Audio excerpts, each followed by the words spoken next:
Today, I talk about something with my husband because good neighbor gave me a lot of clothing.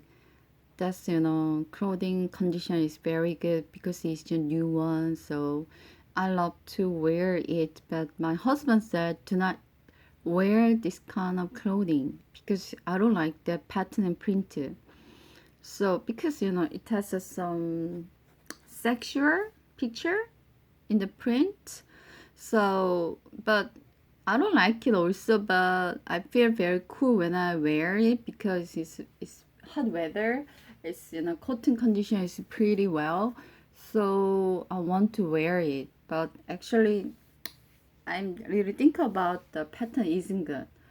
But my husband really said he doesn't like me wear, so I decide to throw it away because my husband is my head.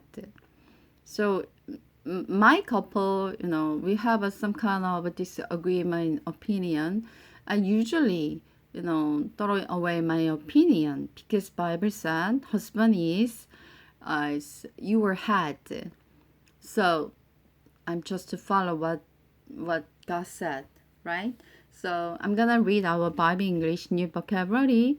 Allow, alter, apostle, authority, crop, disciple, distinction, flock, harvest, mere, obstacle, opinion, flow, proof, separate, suggest, trash, dread. I didn't know the meaning of the suggest. I usually think about the suggest meaning is Canada, right? But 암시하다, I didn't know it. I should memorize that another meaning. Verse 9. I will never eat meat again as long as I live, for I don't want to make another Christian stumble. Paul gives up his rights. Do I not have as much freedom as anyone else? Am I not an apostle? Haven't I seen Jesus our Lord with my own eyes? Isn't it because of my hard work that you are not in the road? Even if others think I am not an apostle, I certainly am to you, for you are living proof that I am the road's apostle. This is my answer to those who question my authority as an apostle. Don't we have the right to live in your home and share your meal? Don't we have the right to bring a Christian wife along with us as the other apostle and the Rhodes brothers and Peters do?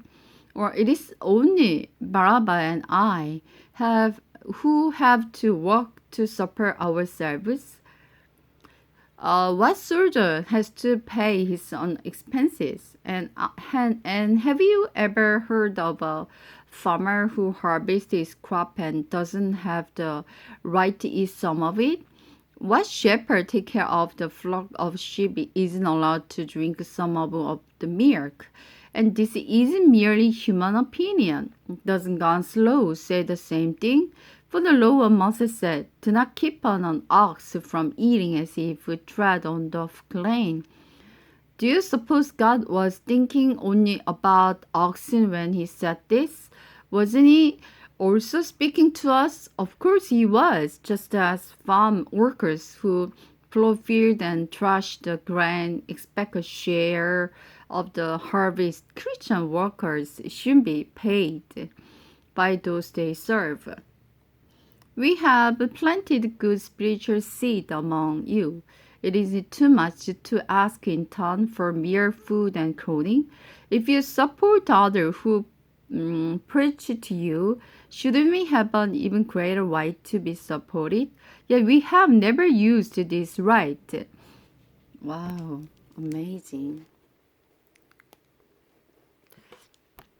We shouldn't rather put up this anything that put an obstacle in the way of the good news about Christ.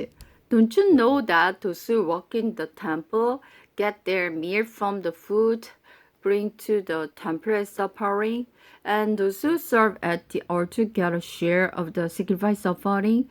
In the same way, the Lord gave orders that those who preach good news should be supported by those who benefit from it. Yet I haven't never used any of these right.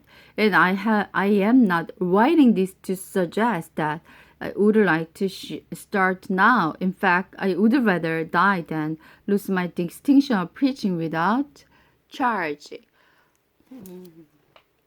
Paul is very great man. You know, if we do many kind of good things for God's glory, we expect to get a good reward from human because we are weak creature. We are human. Just we want to expect to, visual reward. But Paul denied this kind of earthly reward because he expect to get some heavenly reward from God.